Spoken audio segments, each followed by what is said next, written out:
Okay, so for folks who are trailing in, again, welcome. Welcome to our event.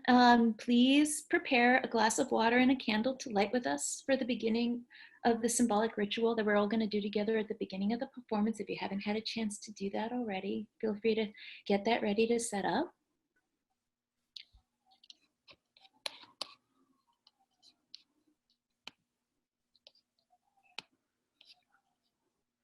Going to begin now. Thank you, everyone. Welcome, everyone, so much for attending our event, Women Manifesting Systems of Care. If you haven't had a chance already, please prepare a glass of water and a candle that you could light with us for the symbolic ritual that we're going to do together at the beginning of the performance. And I am delighted to present the first part of our event, Elements, a virtual performance directed by Alona Weiss in collaboration with performers Kris Lee, Rachel Mellis, Mendel, and Saretta Morgan. Kris Lee is a Philadelphia-based performer and DJ. She received her BFA in dance at the University of the Arts. Recently, she has been on tour with Nora Chipa Mary and her trilogy. And I hope I pronounced that correctly. Let me know if I haven't. Flutist Rachel Mellis is a Los Angeles-based performer and recording artist. She specializes in classical, contemporary, and film, TV, video game music, in addition to regularly performing and recording on flutes from around the world. Mendel is a Brooklyn-based performance artist, choreographer, and educator. She is invested in somatic and dance as therapy and a healing tool, and leads a practice of movement exploration and therapy to diverse populations.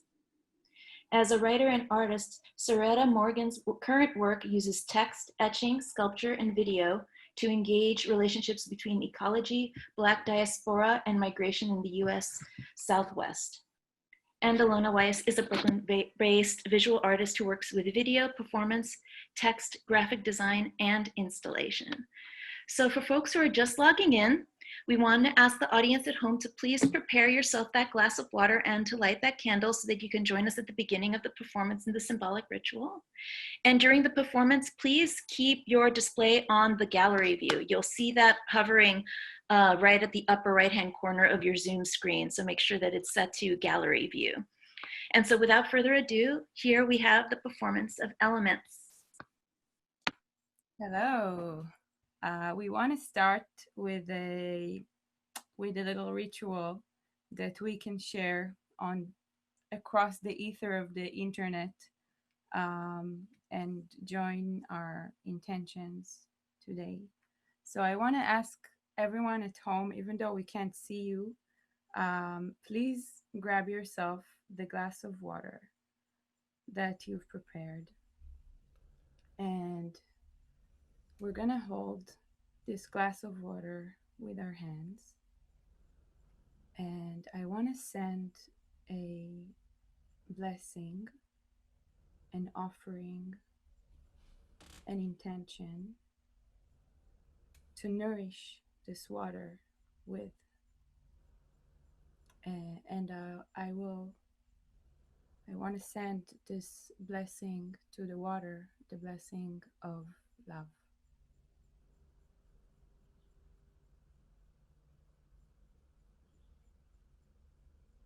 Oh, unmute yourself, please.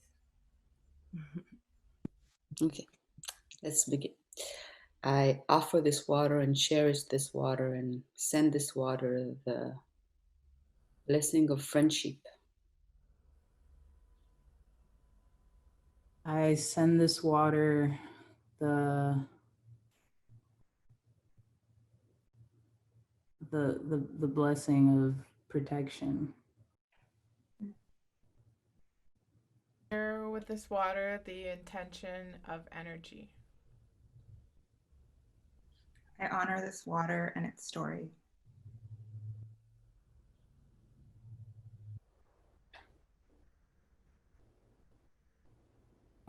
Please think of a blessing that you want to add to this round of blessings to your water. And we're not going to drink it yet. We're going to put it down for a minute and grab our candles, if you can. And we're going to light the candle together. And as we look at the beautiful flame that these candles hold, I want us to send blessings, all the blessings that we can think of, to the circles of humans, animals, spirits, elements, energies, and nature that we share our existence with. And we're going to start with the first circle, our closest circle, our family, our friends, our partners. I want to send within that close circle a special blessing to our mothers, to our grandmothers, to our roots, to the chain of teachers who inspire, support, and guide us. And I want to open this circle of blessings, opening up the circle of blessings to our communities, to the communities that we feel directly connected to, and to the communities that are around our communities.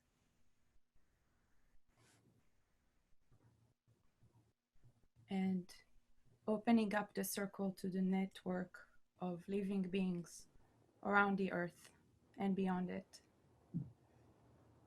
And I want to also send a special blessing and a special intention of support today to the warriors and the heroes of our time that are out there protesting and fighting for freedom, justice, and equality in these very challenging times.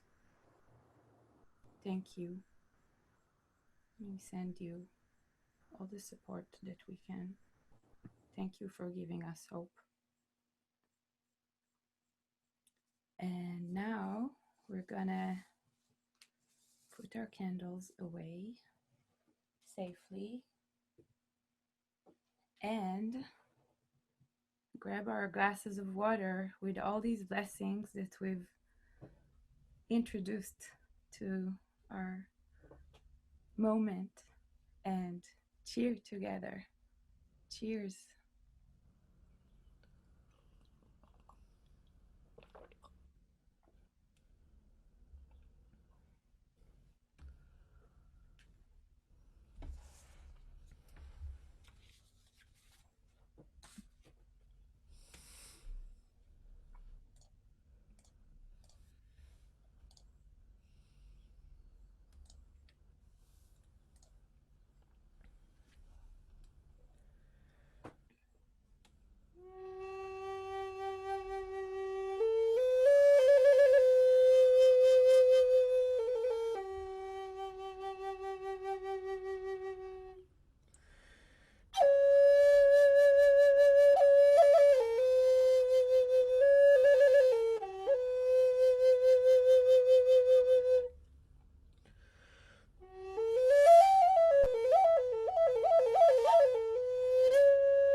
On May 2nd, 2019, Arizona House Bill 2570 assured the establishment of a committee to address the decades-long epidemic of missing and murdered Indigenous women in the state of Arizona. Among the many Indigenous women overlooking the Senate floor, Debbie Nez Manuel stood alongside her daughters, holding a photo of her mom, gone missing in 1973. HB 2570, introduced by representatives, an act on missing and murdered Indigenous women and girls. Text of bill begins on next page.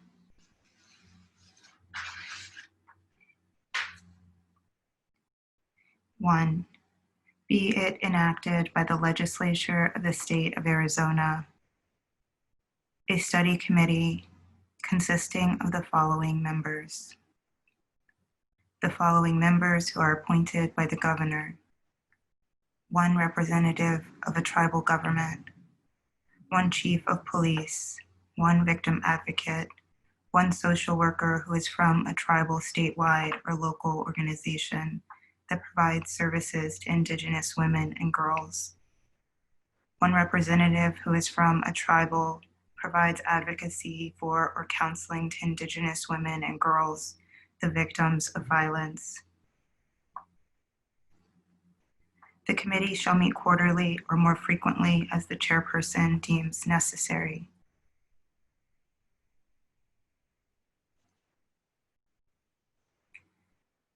The ability to enact time as a verb rests on particular understandings of the noun, the flesh and rock of it. There's no reliable record of how many Indigenous women go missing. There's no visible where in the United States where Indigenous women and girls go missing. The following members provide legal services to Indigenous women and girls. The following members: one chief of police, one victim advocate. There's no complete record of how many Indigenous women in the United States are murdered. There is no record of how many women are then found in water.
To kill, take their water. To kill, steal their water. Then tell them how much they owe. Bleed them of what is wet in them. To kill, find their river and slit its throat. To kill, pollute their water with their daughters. Busted, drowned bodies washed up. The water piped into every American city is called dead water.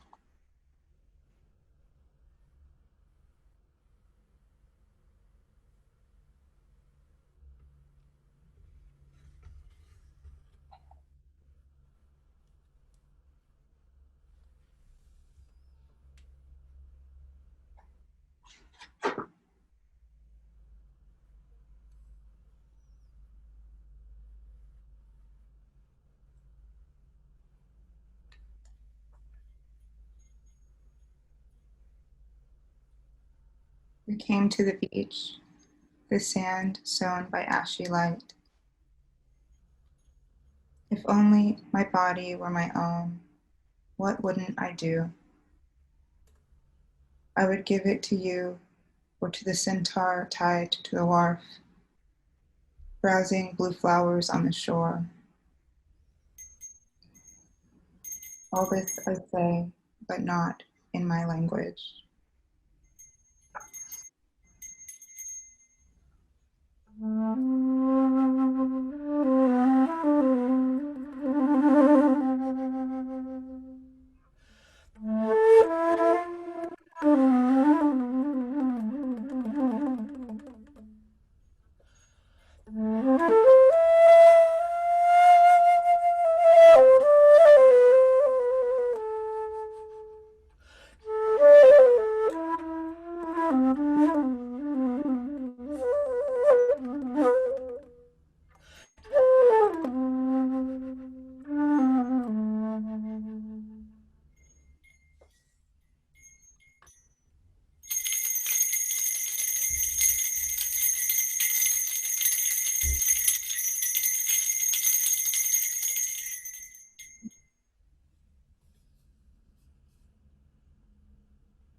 Her ideas disrupted what had been a fairly purified discussion, hinging on the distinctions between the authentic value of water and its financial value after commodification. References to the iconic Bolivian water war of the early 2000s served as a reminder of the perils of privatization and other ways of opening the door to the mercantilization of water, as we saw in Chapter 1.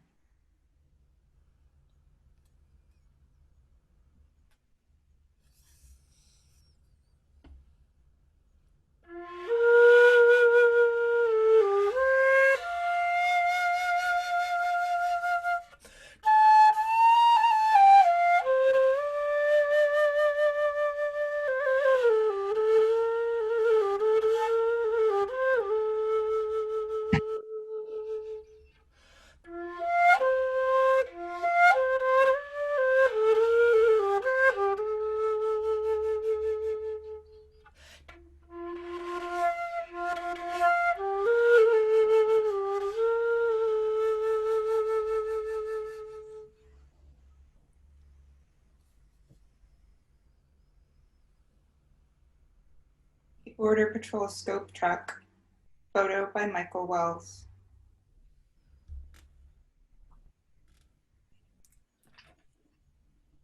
We are going to do one person at a time.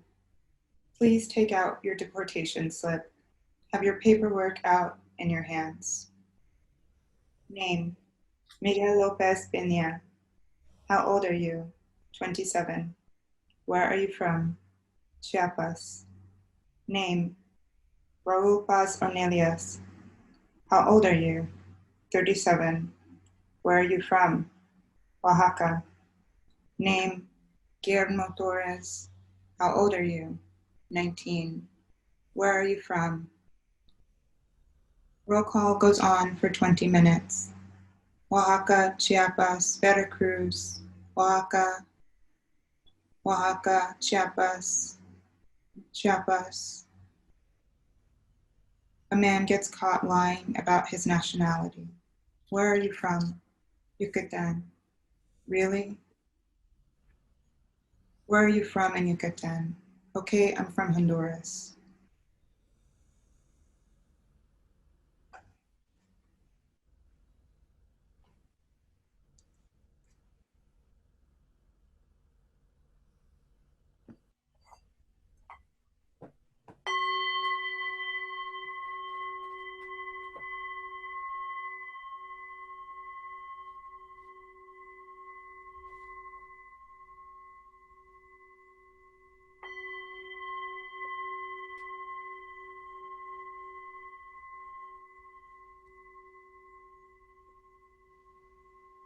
People in the rainforest say that when the gods created peoples, they gave them memory, so that through sound they could remember all of their stories. One accounts for the origins of people who write and people who sing.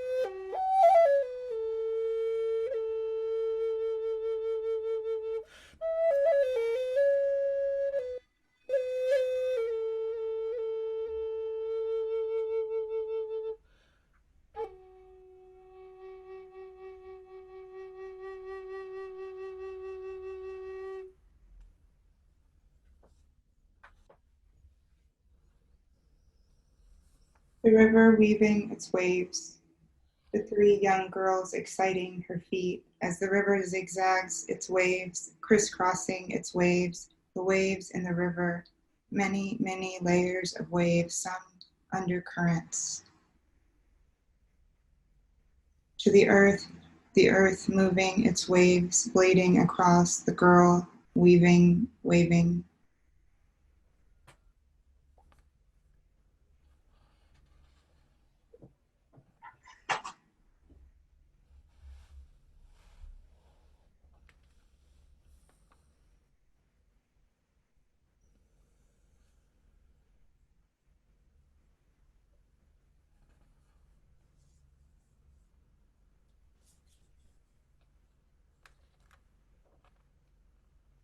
At dawn, it rains in the stables and the ditches flood. Last night's mare stamped the dust. The hunger begins, and the murmurs, the melancholy.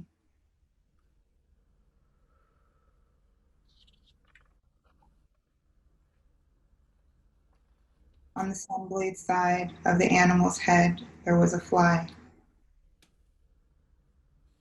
I wrote all of this. The dead have the right to be buried, but the soil outside town is so salty they mummify.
All this I say, but not in my language.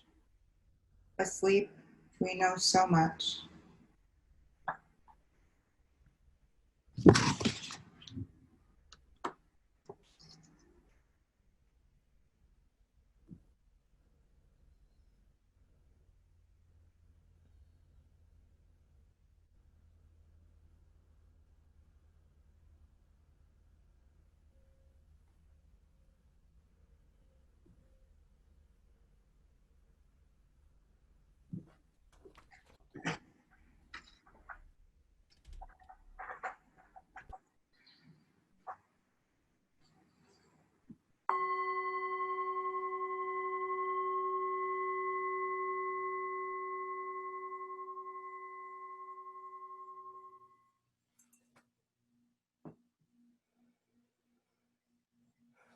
Thank you so much for joining us today for the performance of Elements.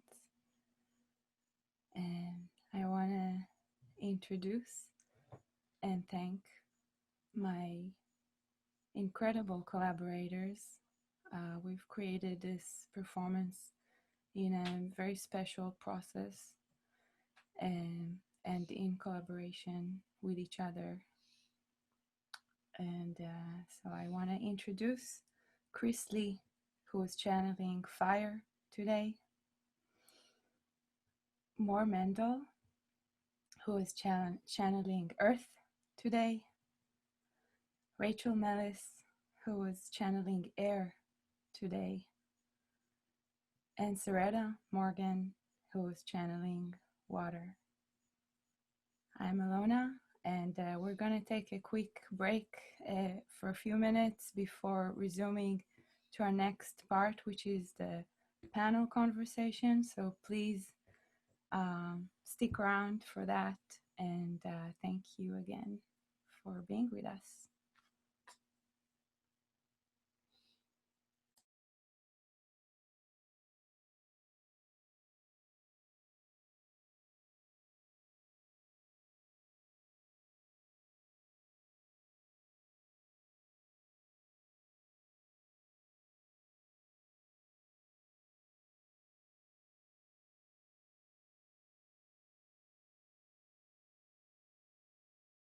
Something to keep going, to learn, and you pass it down.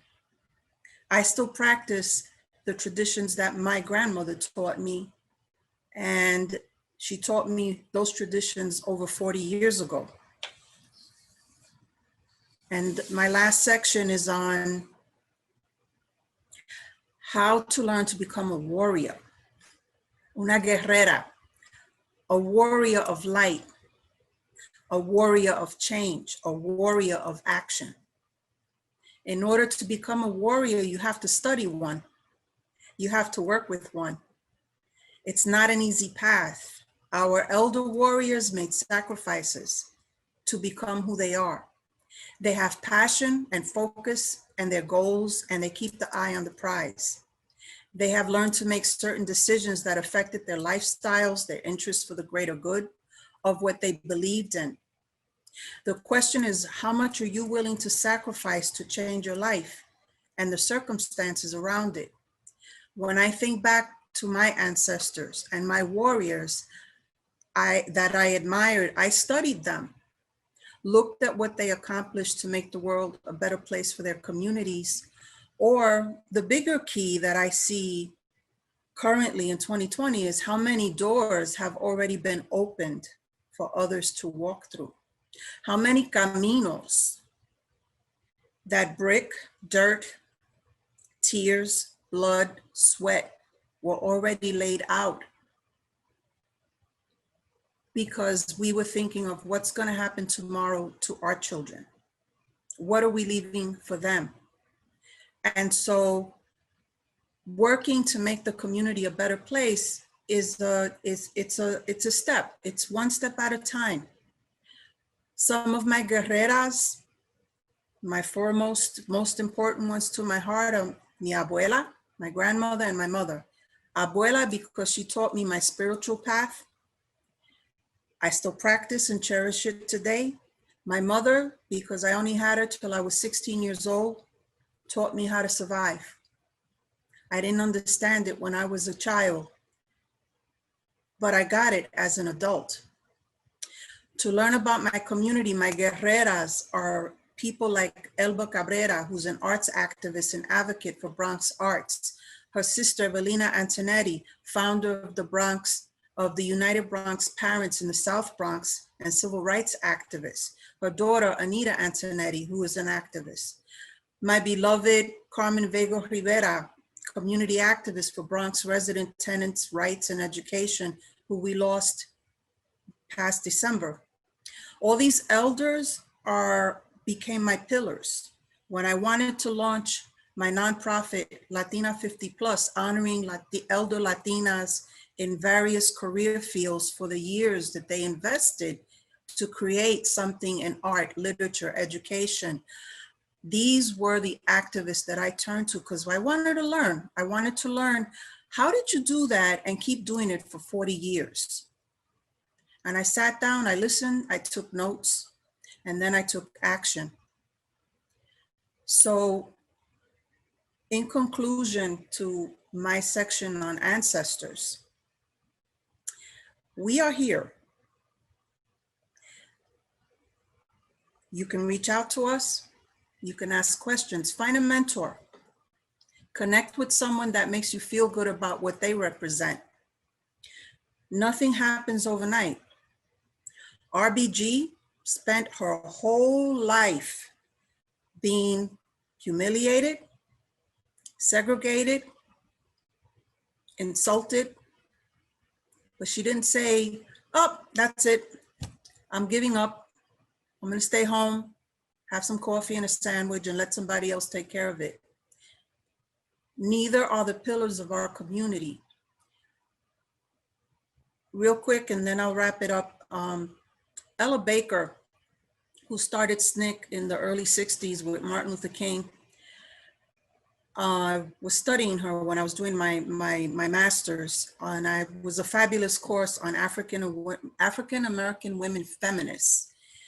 And I was reading her biography, and with all the stuff that lady did, the one thing that stuck to me, because she reminded me of my grandmother, when SNCC was starting to create offices in the South, during the height of segregation, lynching, she was going out to the South by herself and opening up offices, and I'm talking about setting up the file cabinet, making sure there's paper for the mimeograph machine because there wasn't a copy machine. And she would stay at different people's houses to rest. She only would carry 2 dresses with her. One she would wear, the other one she would wash to put it on. And she stayed with a friend who, for one night, the friend looked at her and she said, you know, you need to rest. Why don't you take off your stockings, wash your dress, wash your stockings, sit with me on the porch, and let's have a gin and tonic. It made her human to me. And yes, she did that. And then the next day she got up with her freshly washed stockings, her freshly washed dress, and went on to the next town. I think if my memory serves me right, she was setting up also NAACP offices. So I say this to say that we know, we've been there, we have walked in those shoes. We have walked in those shoes. The ancestors. Do we have all the answers? No, but we can find them together. On that, I thank you y bendición. Gracias, Maria. That was wonderful. Thank you so much. Our next presenter is going to be Bridget Bartolini. So let's see if I could get her to also get her video started. Beep. All fabulous women. It's all yours, Bridget. Okay, Cynthia, thank you so much for having me. I'm humbled and honored to be part of this event and to follow Maria, who is an artist and an elder who I really respect and admire. And so for my section, I'm going to be talking about building systems of care on the neighborhood level. And I'm going to tell you all about my own neighborhood and the work that I have done there. So to understand my story, first you need to know a couple of things about South Richmond Hill, which is the neighborhood in Queens where I was born and raised. So let me switch to screen share. Just give me a sec here, because I want to share some images. Okay, so I hope you can all see this. All right, so South Richmond Hill, where I was born and raised. It's at the end of the A train to Lefferts, the last stop, the periphery of New York City. And South Richmond Hill is pretty much a typical outer borough neighborhood. It is a working class neighborhood with lots of immigrants, and it's incredibly culturally rich, but not with the kind of culture that gets celebrated. When South Richmond Hill appears in the media, it's generally in reports of crime. And then every now and then there's a New York Times article where a reporter discovers the Guyanese enclave at the end of the leftward bound A train, and they rave about the roti shops and the exotic people who look Indian but sound Jamaican. And that is a quote from a New York Times article. So in Richmond Hill, there are people from all over the world, from Bangladesh to Colombia to the Philippines. My grandparents immigrated from Italy, and when they moved to Richmond Hill in the 1950s, there was a large Italian community there.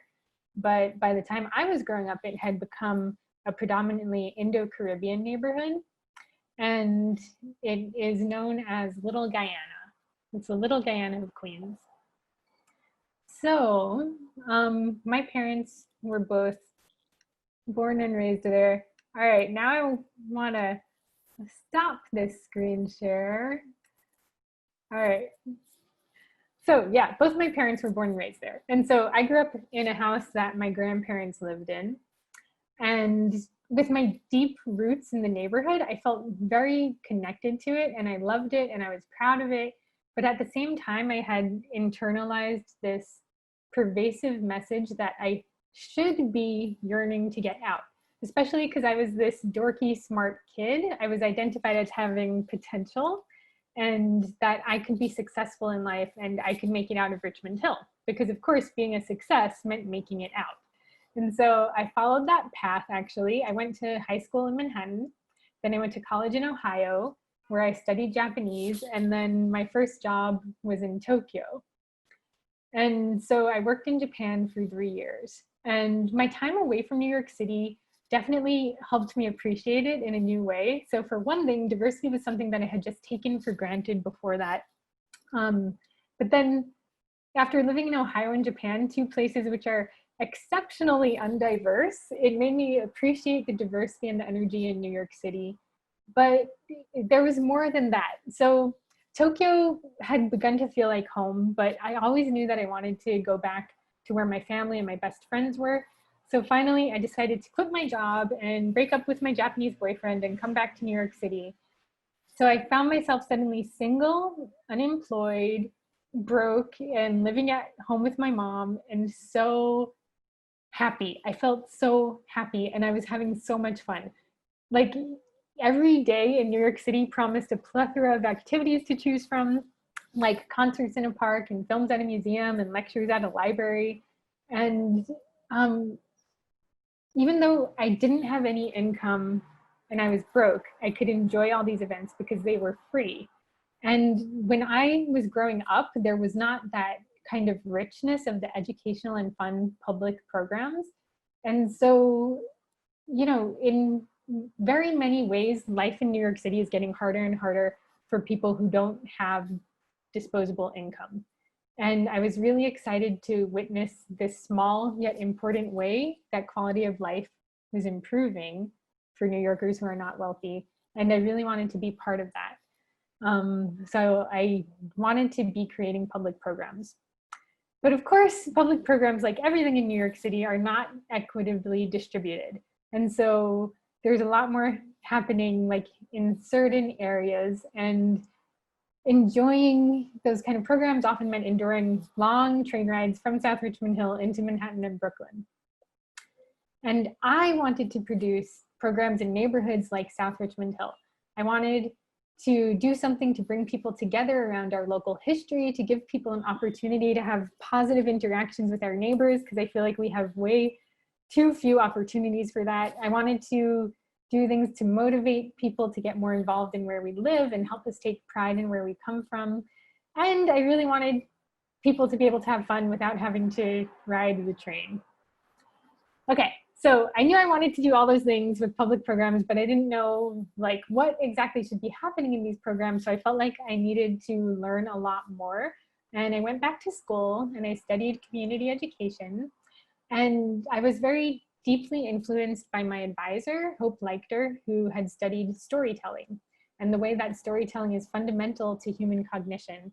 And she studied about the power of storytelling to help us move beyond simplistic conceptions of different people and places to attain more nuanced understandings of others. And I learned that the act of sharing personal stories is very simple, yet an incredibly powerful way to break down barriers between people, to create a basis for empathy, and to reach a deep level of connection in a relatively really short amount of time. So I have been asking myself this question, like, what if instead of focusing on getting out, we had more opportunities to appreciate what we have in our neighborhoods and to build on what we already have there? And I realized that storytelling is the perfect tool to enact the kind of program that I had been dreaming about. So I launched the 5 Boro Story Project in April of 2013. And I'm going to show some pictures of the 5 Boro Story Project. Woo. Okay, so I launched the 5 Boro Story Project to produce free community storytelling events that bring New Yorkers together through sharing stories and art inspired by our neighborhoods. And the mission is to strengthen community connections, preserve personal histories, challenge negative perceptions of outer boroughs and marginalized areas like South Richmond Hill, and resist erosion of local history and culture, and celebrate the diverse neighborhoods and people in New York City. So each event is unique and collaboratively designed with community partners, and the events happen in places as different as parks, museums, libraries, bars, and street corners. But every event has 4 main things in common. So first, the events are all free and open to the public. Second, they have curated performances by storytellers. Those are mostly true life stories, but also stories that are told through poetry, music, dance, and other art. And the stories are, of course, about the neighborhoods where the event is taking place. And in this picture, you can see Fran Golden, who was 91 at the time, and Zipporah, who was 18 at the time of her story. So yeah, there's a lot of diversity in the storytellers themselves. And then the third thing all the events have in common is that they have participatory elements. So like open mics, discussion forums, story circles, and writing activities. This picture shows a story circle at the Bronx Music Heritage Center from a few years ago. And so there are opportunities for everyone who attends to share their own neighborhood memories and stories, concerns, and ideas. And the fourth thing that all events have in common is that they're organized according to cultural organizing principles. So cultural organizing is where art meets activism. And I learned about cultural organizing through the Laundromat Project, a really awesome organization that supports artists and emphasizes the values of deep listening, neighborliness, doing work propelled by love, and building relationships and trust in the communities where you work. So at 5 Boro Story Project events, you usually see a beautiful outpouring of neighborhood love. And when I launched the 5 Boro Story Project, I started getting invited to different neighborhoods to produce storytelling events. And it was only after about 3 years that I finally worked up the courage to do it in my home neighborhood. So I called that program Richmond Hill Love Letter. And it was the most personally meaningful program that I've done. And it was the first and only time I was a storyteller myself. So for Richmond Hill Love Letter, first we did a series of workshops. We held story circles in libraries and community centers. And at the story circles, people from the neighborhood would sit in a circle and share personal stories and memories. And we would also discuss what we're concerned about in the neighborhood and what we would like to see changed.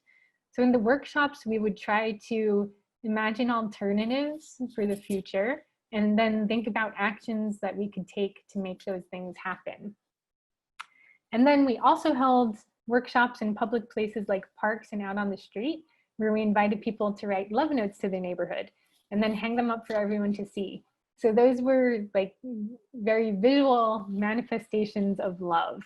And for the love note writing workshops, we also invited people to write about their concerns and changes that they want for the neighborhood.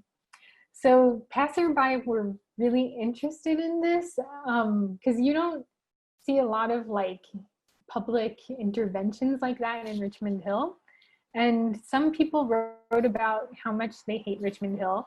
And other people said they were so happy to have a chance to express their love for their neighborhood. And then we also held a writing workshop where people wrote Richmond Hill memoirs. So after 8 months of workshops, we held a culminating storytelling event for Richmond Hill Love Letter. It was at the Indo-Caribbean Alliance, and for that event, we displayed all of the love notes that had been written at the previous workshops. And we had storytelling performances from 4 Richmond Hill residents, including myself. And there was a dance performance and an open mic. We also partnered with Queen's Memory, and they displayed historical photos of Queens and Richmond Hill from their archive. And of course, we had a love note writing station. So it was a really fun event, and the feedback was very rewarding as well. Like, people said how they felt it was a great community building event, that they connected with the storytellers, that they felt proud to be from Richmond Hill. And we distributed surveys at that event, and the survey responses showed an increase of 183% in interest in the stories, history, and culture of Richmond Hill. So since then, I have done neighborhood love letter programs in every borough, and I hope to do many more. I am still working on finding a way to sustain this. But to connect back to what Maria said about imagination, I feel like storytelling is really important for the imagination, because when you're talking about, like, sharing stories from the recent past, it lends clarity to where we've come from and where we find ourselves today and where we are headed next. So, like, it helps show us alternatives to the way that things are now. It helps us think about what we want to preserve and what we want to change. And so storytelling, I think, is a really great way to help us imagine new futures. And then, of course, imagining something is the first step before you can make it a reality. Okay. So that's my spiel. Thank you so much, Bridget. Thank you. All the wonderful work you're doing with the love letters. And our next presenter, just to like sort of move along with the time here, Spirit Tawfiq, I'm going to ask you to unmute yourself and I'm going to get you going. Great. Take it away, Spirit. Thank you so much. Awesome. Thank you so much, Cynthia, for this beautiful opportunity. I am so moved. I feel so full after that beautiful performance, and also hearing Maria and Bridget speak. I just feel I feel like I'm exactly where I need to be. So I really appreciate this opportunity. And I was so inspired that I actually tweaked my presentation a little bit, because I'm here to talk about women's activism in NYC, but I thought, I'm encouraging people to submit stories and to think about our own stories as it relates to the power of storytelling. And I'm like, how can I ask people to write a story or submit a story if I don't tell my story? So thank you, Cynthia, not just for being awesome and wonderful, but also for being such a wonderful Women's Activism NYC steering committee member.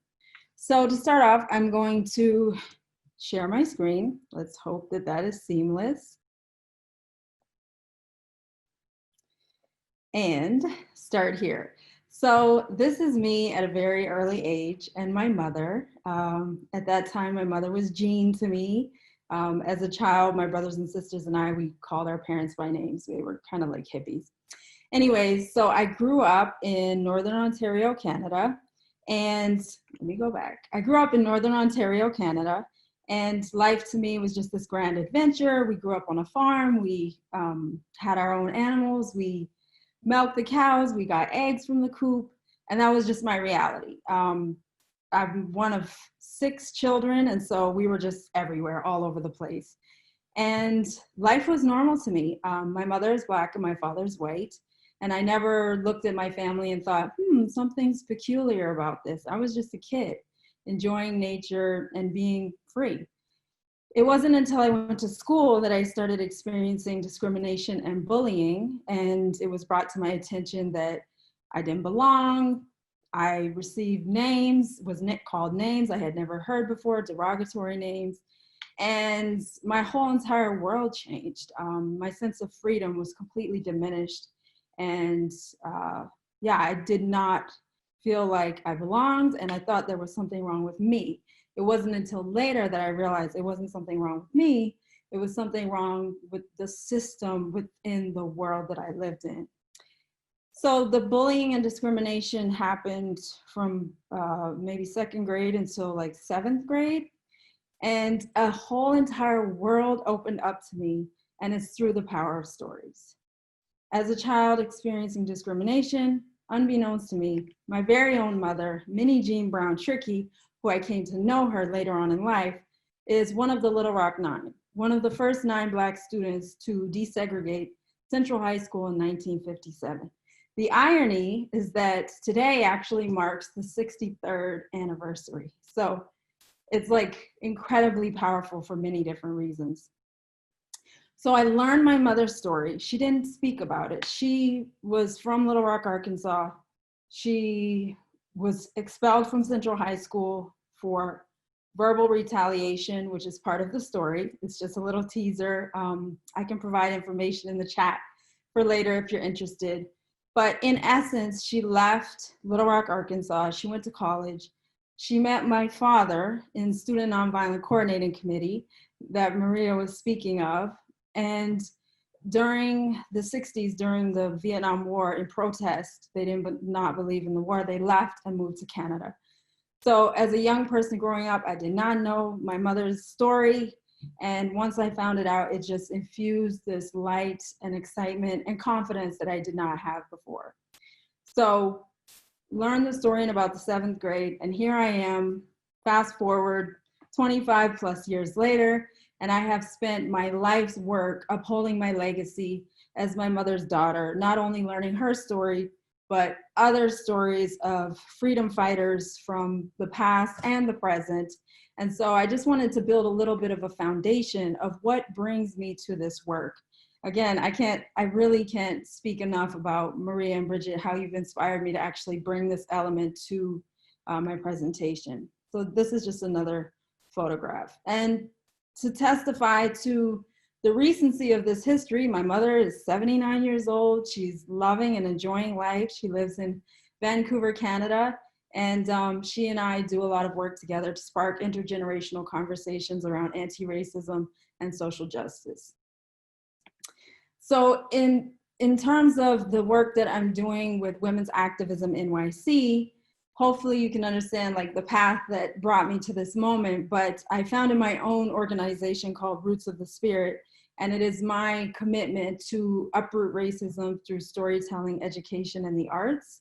And so within that scope, I'm really passionate about activism. And so when the opportunity came along to become the project coordinator for Women's Activism NYC, I was really excited. And so for your understanding, Women's Activism NYC is a project spearheaded by the New York City Department of Records and Information Services, which in essence is the municipal archive for New York City. We are a living archive. We are uncovering grassroots stories of women and cultivating community. It's inspired by the suffrage centennial. It was actually a 5-year celebration, commemoration, and this is the culmination year. As you may know, August 26th marked Women's Equality Day, which is a really big day for us. We lit up the city in purple, which is a suffrage color. And so, you know, we're continuing with this project to collect stories of everyday remarkable women in our lives. So Women's Activism NYC is an open, digital, crowdsourced archive where anyone from around the globe with internet access can go on, write a story, submit a story. And then the awesome element about that story project is that it will be preserved in the archive in perpetuity, which really excites me because, to go back to my initial story, as I mentioned, my mother's story invigorated me, infused me with this excitement about history that I never imagined I would fall in love with. By a twist of fate, I actually worked at Little Rock Central High School National Historic Site for 10 years, which is the hallowed historic site where she desegregated the schools 40 years prior. So it was there that I fell in love with history. It was there that it really resonated with me, the power of stories, but also the power of the narrative and the power of preserving our stories. And who is writing, who's contributing to the narrative. And so I'm trying to tie in like my past with my present. And so we are literally writing women into history. I just wanted to point out the website is womensactivism.nyc. And I can put that in the chat, or I'm sure Cynthia will be able to provide it. And we, in a variety of different ways, have been collecting stories about women change makers and activists. You know, the term activist sometimes takes on an interesting connotation. So part of what we do is try to break down like what we mean. An activist is not necessarily somebody who is protesting or somebody who is, you know, necessarily prominent. It's everyday people in our homes, in our communities. And so we really want to draw that point home. So here you see healthcare workers, you know, in the midst of the pandemic, the amazing healthcare workers that have given so much of themselves. This is an incredible FDNY firefighter. The thing about the archive is we have many women whose stories are known, of course, Rosa Parks, and stories who are not known. And we're really trying to gather grassroots stories and bring stories that have traditionally been marginalized and center their voices. Teachers, these are photographs of everyday women in our archive, Malala Yousafzai, some amazing women who are doing incredible work in Canada and New York City, a woman from Arkansas and Albuquerque, and this young woman here, and I will actually read her story. I think I have time, it's very short. But this story about Megan Farina was written by one of our interns, and it's about her little sister, and it's just such a beautiful story and testament. So she submitted this story while she was doing an internship about 6 months ago. Megan's amazing sense of humor is the first thing you'll notice about her, next to her warm smile. Although she was only given 13 years with us, in those 13 years, she filled every day with laughs and love. Even after she was diagnosed with diffuse intrinsic pontine glioma, a rare childhood brain tumor located on the brainstem, her personality was unchanged. Megan joked with all the nurses and doctors and kept my family positive in a time that was not. Her perseverance in the difficulty that was thrown at her was and is truly inspiring, refusing to give up. One memory that paints a picture of her wonderful sense of humor and tremendous heart was when she was asked by the Make-A-Wish Foundation if she had a wish. She could ask for anything in the world, but asked for a dozen Krispy Kreme donuts. My dad asked her if that's all she wanted, and she responded, okay, 2 dozen donuts. She ended up asking to go to the filming of High School Musical 3, but they didn't have room. When told that she wouldn't be able to go, my sister apologized for taking too long to decide.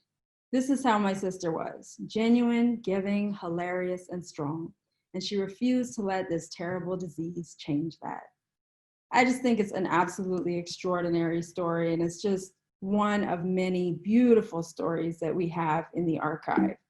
So I'll stop sharing at this point, but yes, you are cordially welcome and invited to share stories of women in your family, in your community. I feel as though they're like with the ripple effect, just with us joining and convening today, there are thousands of stories, women's stories that we don't know their names and we need to. So that this is your invitation to take part in the Women's Activism NYC project and write a woman into history. Thank you. Thank you. Thank you so much, Spirit. That's so powerful. Thank you so much for sharing. And I did include the link, but I'll be happy to share that information again with all the attendees after the event as well. And that offer goes to all the rest of the panelists as well. If you have links to any work or projects that you're coming up with, please feel free to send them to me and I'll be happy to share them with everyone. Our final presenter is Alona Weiss. I'm gonna ask her to turn her video on and we'll get started whenever you're ready. Hi. Okay. Hello, everyone. I'm gonna keep it short because I want to give also a chance to the Q&A, and I just want to talk a little bit. We started the event with a performance of elements, and I just want to share a little bit the process of how I've been thinking about art in the past few years, and the things that I've been sort of like haunted with. And I'm gonna share my screen to begin. Hold on.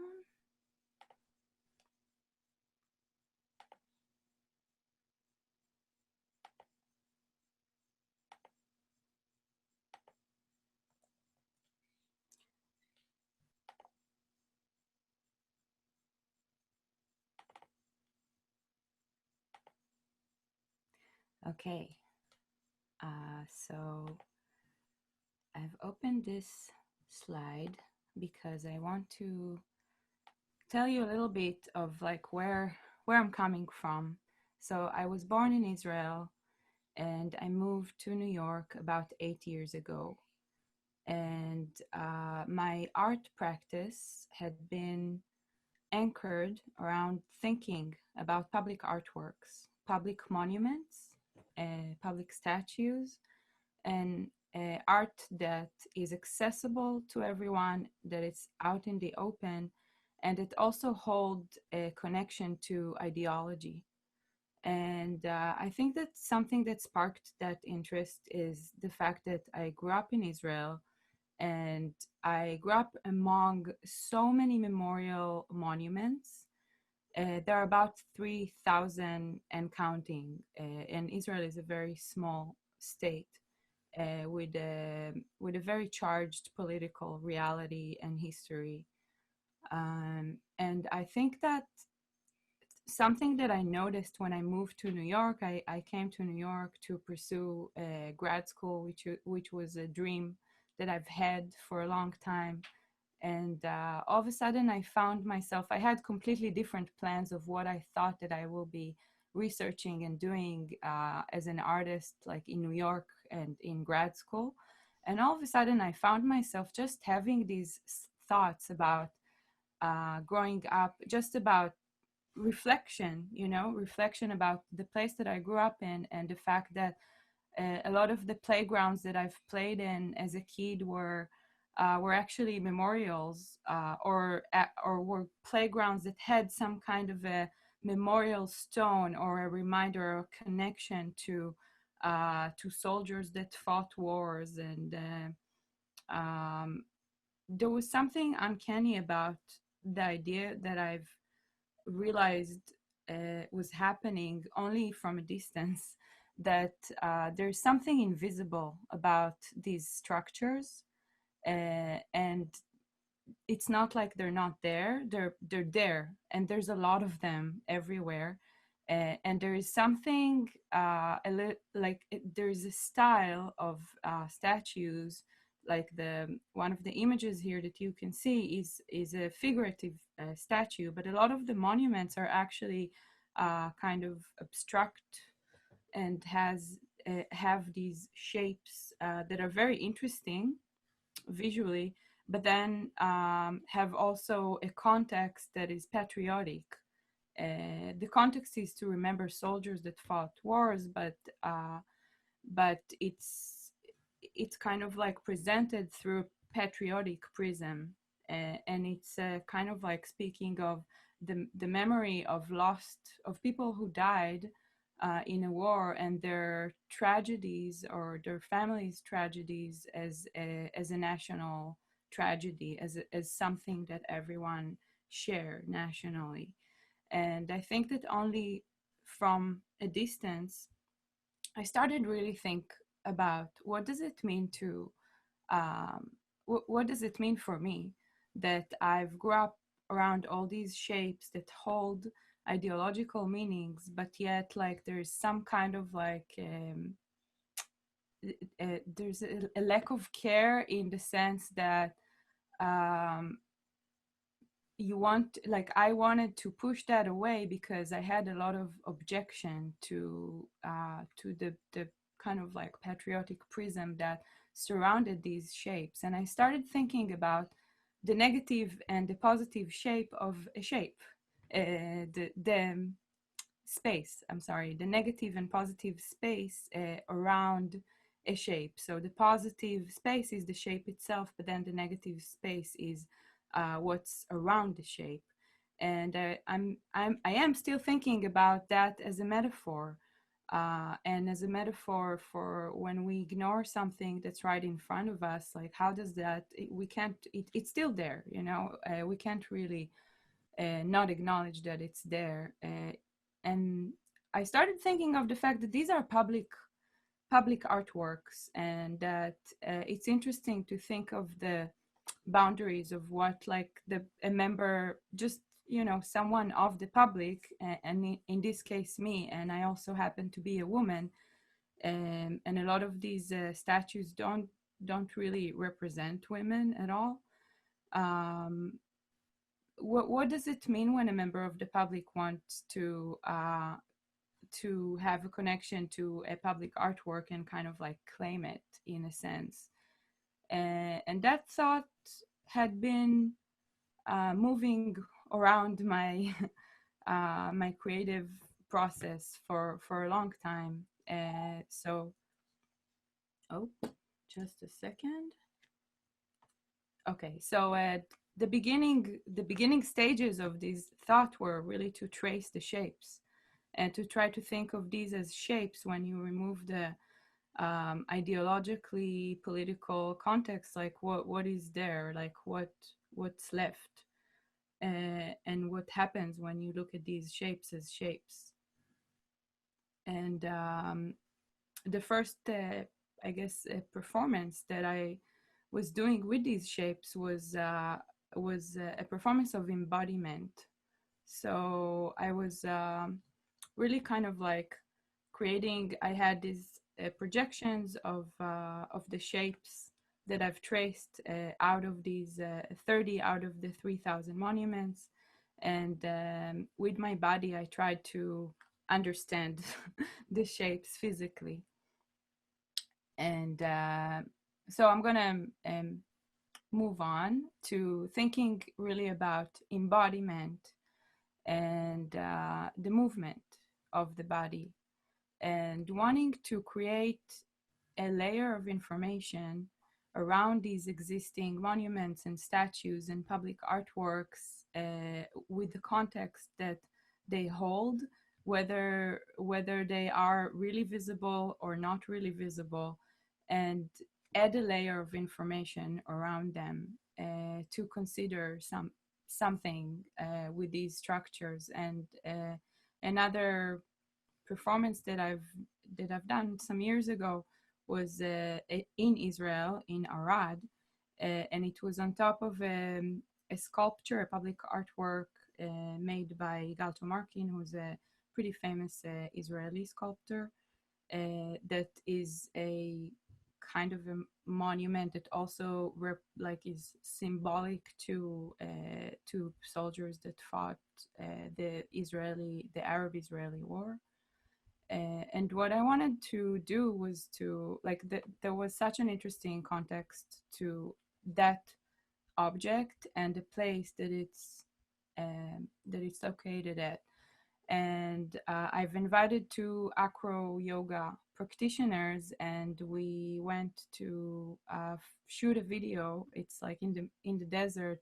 This place is very kind of like sparked my interest on another level, because it is a public monument, where because of the place where it's located, which is very remote, it's close to a town in a desert in Israel, and different communities make actual use of it in different ways. So in different times of the day, you would see completely different communities passing through that landmark that's in the middle of nature. And so when we came there, I was surprised. When I looked at pictures of this place, I saw pictures of it and knew that I was about to go and see a structure that was painted white. And then when I went there, I've noticed that someone painted parts of it blue. And I thought, wow, that is so interesting, because this statue or this monument had been changed so many times over the years by the public, that it's almost a very interesting example to a statue that to a monument that's been claimed by the public in a different way. And then when we went there to shoot this video, it was an interesting experience between the idea of wanting to have like an acro yoga practice over this structure, and then the way that it actually worked in reality, because the structure is completely crooked.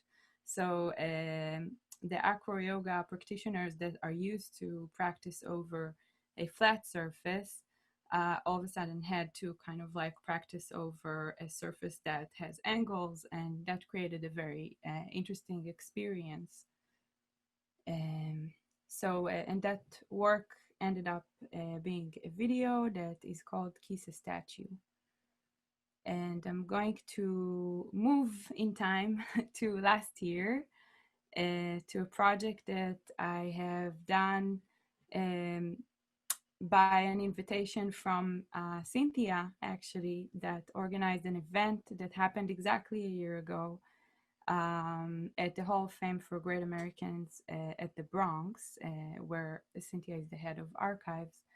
And again, this is a different example, but an example for a place that has been built with a lot of ideals of beauty, and these busts of people that in 1901, when this place was built, were considered great Americans, and with a very non-diverse representation, even though there is a representation, a small representation of people of color and a small representation of women. It's obviously mostly white men. And the event that Cynthia organized was to invite artists to think of diversity in public art. So for that project, I directed a performance that was also a movement, and came from like thinking of really the movement of the body in relation to the stillness of these statues and the stillness of ideologies and ideas that are of the past, and thinking of what is it like, what are the things that we can do as a society and as members of the public to claim these places and to have conversations that are not obvious conversations, that we can just inspire ourselves by thinking of our heroes, or thinking of who's represented, which is a question that nowadays is a very relevant question in the world and in the US in particular. What do you do with the statue that represents something that is painful? Do you completely remove it? Do you keep it? Do you add something around it? And it's a question that I think has different answers in different contexts. In this case, I was thinking of that question, and also thinking of wanting to really create like a ritual or a ceremony that will pass through these halls that have such like charged history in a way, and had been a different, like a home to different communities in different times throughout the years, and to create a procession where the performers can lead the audience that was there to experience the place in a different way. So that was our procession, and we called it In Loving Memory of the Carved and the Beautiful. And it really was an attempt to add a movement and a sound to the stillness of this place and think about how to use it in a way, but also thinking about the death of some values that no longer serve us as a society, and creating a ceremony or a ritual that can give us an opportunity as a collective to part from those ideas, perhaps, and thinking of like bigger ideas like patriarchy and white supremacy and all of these difficult topics. Okay, I don't want to take too much time, so I'll just go quickly to elements which we've just seen, which was a pleasure to work with these incredible performers and artists and women who each brought in her voice. And that was an extension, I think, of thinking of embodiment in a different way, thinking of embodying something that is just available to all of us, which is the emotions that all the elements of the world create inside of us, and how they exist inside of us, and how we are all fire, air, earth, water, and ether. They all are available to us as a resource within us, within our inner emotional system. And that was really a thought of, from thinking of monuments that are outside, and thinking of like how to claim or to work within the context of these physical landmarks, to think of like the physical landmarks that we grow inside of us, that we grow as our belief systems, as our values, as our ideologies, and our ability to expand, to expand our mind, to expand our ability to care, to see. So that's where this project came from. And with that, I'm gonna bring the conversation back to Cynthia. Yes. Thank you so much, Alona. That was wonderful. And again, I'm in awe of all our presenters, and if the panelists would feel comfortable unmuting themselves. I know we had some drafted questions a little bit beforehand to sort of get the conversation rolling, but it'd be great to just see everyone's faces. We're going to be working on this hopefully pretty soon, see how we can go. And I think I'm going to try to begin by adding some of the questions in the order of the presenters who came. Oh, by the way, that's my son, Vincent. Everybody say hi to Vincent. We are living in very interesting, strange times. So we will begin with Maria, who opened up the floor. Your work focuses on finding strength from our ancestors who are present. And this work teaches all community members about the power and impact of local female heroes who have otherwise been largely written out of history. Can you share how this work can guide girls and women to connect with those who have experienced the many challenges that we face today? And how can this provide us with a chance to be part of something outside of institutional walls and dominant walls, dominant white cultural structures? Okay, so I was born and raised in East Harlem, in El Barrio, and I was a little girl in the 1960s, and my neighborhood was part of what was called the CAP programs. It was passed through the Johnson administration as part of the War on Poverty program, and so all of a sudden our neighborhoods were like slammed with all these community programs. There was after school programs, there were lunch programs, there were parks programs, there was Head Start launched. And my concept and belief of a community worker is actually born from the neighborhood. Not so much the institution, but Who were those women that cleaned out the abandoned storefront and turned it into an office? Who were these women that took the time to read the application to apply for a grant to make sure that they can give out sandwiches during lunch period for families that didn't have food? And so I think what has happened, because I didn't grow up with all the technology that we have today.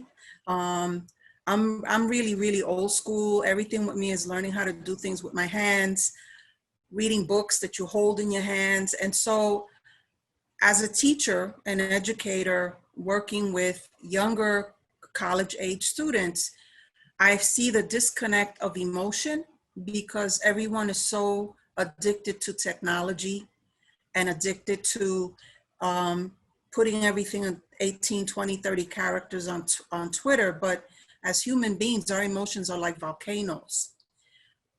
So people tend to like to go on the outside because it's easier to grasp the information versus going on the inside.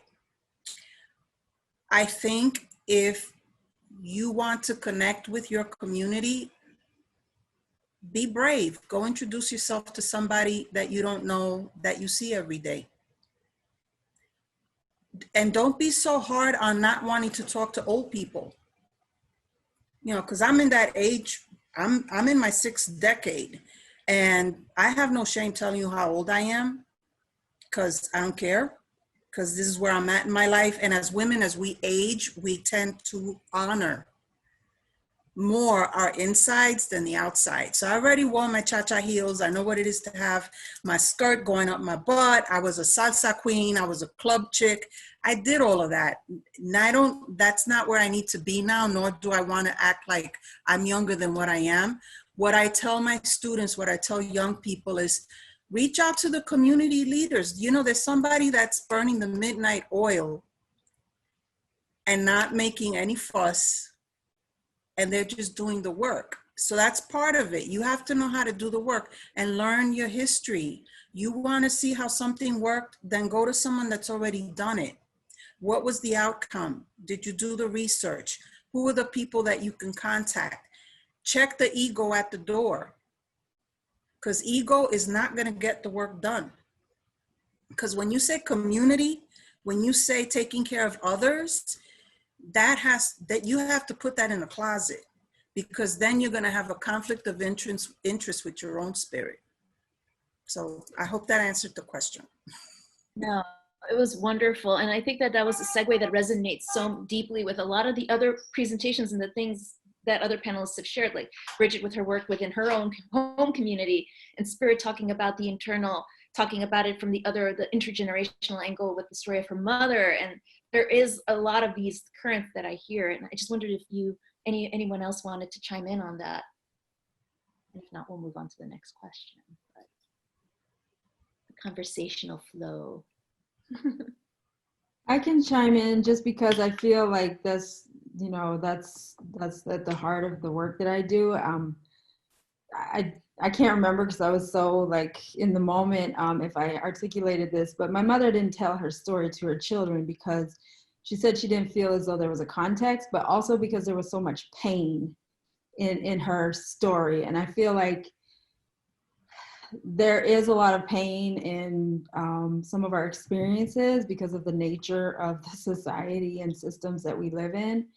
And so I guess my point is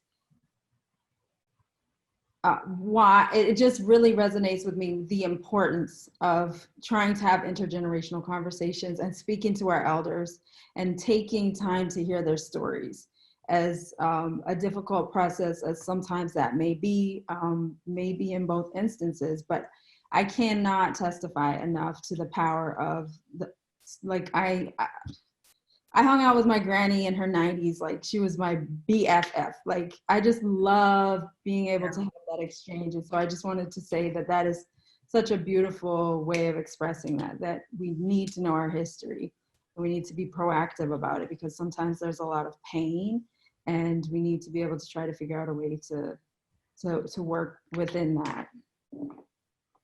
That's such a valid point. It also makes me think about like how we deal with stories of trauma, right? We live in really traumatic times, but it's not the first time we've ever encountered trauma. Like historically, trauma has existed for centuries, and yet it's through our stories, through our community, but not just through our familiar circles of friends and family, but then also kind of sort of echoing Maria's point of earlier, like don't be afraid to reach out to your neighbors, those that you don't speak to.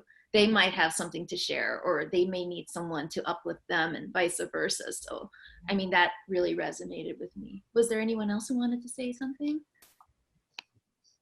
I don't have anything profound to add to that, but I just agree so strongly with what both Maria and Spirit said. And obviously, you know, I talked a little about how I produce these storytelling events and have storytellers of all ages. And I think there's value in hearing stories of people from all ages, but especially from elders, and like the depth of perspective that they have, and like the value of the knowledge from their lived experiences is really amazing.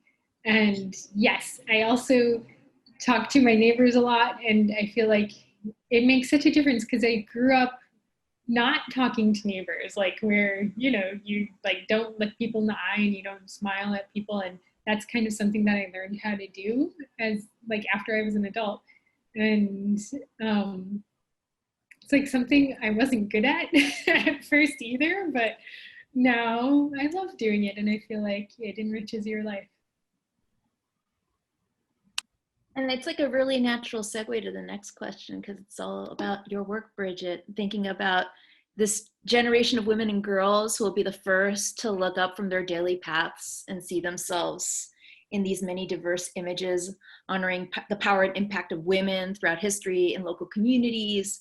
With Five Boro Story Project, Bridget, your work has lifted the unheard of voices, the ordinary day-to-day voices of neighborhood residents, and the values that folks find within their neighborhoods.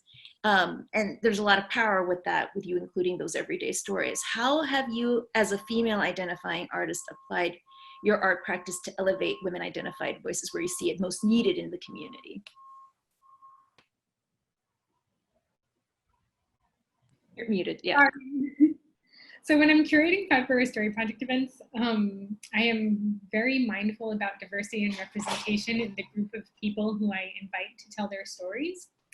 And so I work at a university for my day job, and we constantly like are having panel discussions and, you know, talks and stuff. And I feel like so often when there is a talk, there will be 4 people, and you just like see the posters hanging up in the halls. And so often 3 of those people are men and 1 is a woman. And I realized just recently, like for Five Boro Story Project events, I usually have 5 featured storytellers, and almost always 3 of them are women and 2 of them are men. And that wasn't something that I intentionally planned. Like it kind of just happened that way naturally when I was curating things. And I'm happy about that balance, because I feel like we are, you know, as a society, kind of oversaturated with stories of men historically. Mm-hmm. But now I am also a student studying oral history, and I've been diving into journalism. So last semester I took a journalism class about writing profiles, and journalism is very male dominated, very white male dominated. And, you know, the canon of journalism is overwhelmingly the voices of white men. And even just recently, well, not that recently, like in maybe like 10 years ago, Ira Glass published a book called The New Kings of Nonfiction. And so it was an anthology that featured 14 writers, and only 2 of them were women. You can call kings of nonfiction, and it's like, we are in the 21st century now. So I think I have just recently, since like doing journalism work, thought more about that and come up against that. And so I had the assignment where I had to write profiles of interesting people. And so I was like making a list of people who I would want to profile. And then I realized that the list that I myself was making was almost all men. And I was really disturbed when I realized that. And I guess, probably like because I'm a student and I am just like learning and like seeing the kinds of stories that are often told. So then I like scrapped that list and I made another list that was women. And I did write first a profile of a man who is a really wonderful guy, owner of a Pakistani restaurant in my neighborhood. And then after that, I wrote a profile of a woman who I admire a lot, who is an elder. She's 94 years old, and this was in May, I think. So I wrote a profile of her living alone and quarantining on the Lower East Side during the pandemic. And, there was not a lot of action because she is staying at home every day. But she is such an inspirational person because she is so optimistic and she has had a really hard life, but never lost her like faith in humanity and optimism.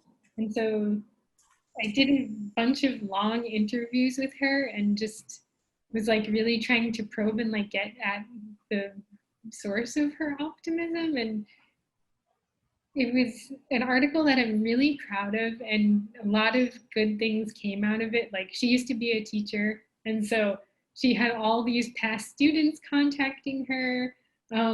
She had like someone in California wrote her a letter about how inspired she was and like how she wants to change her life to be like Grace, the woman who I profiled. And yeah, I just felt so wonderful about all the wonderful things that happened after publishing that story. And there's so much power to that, to like what happens when we're in those positions where we get to elevate those voices. It must be so rewarding to see that immediate effect. Those of us who work with archival work, it's sort of like the long end game where we're preserving it so eventually someone can come and elevate these things. We're creating source materials for writers and artists and scholars so that they can draw their own interpretations. But what's interesting about the journalism angle is that you're putting that story out there. There's more of that immediate response, which I think is really fascinating. And it is a great story. Please feel free to share the link to that article in the chat if you happen to have it handy, Bridget. Other folks should read it. It's really a great story. Anybody else had any comments?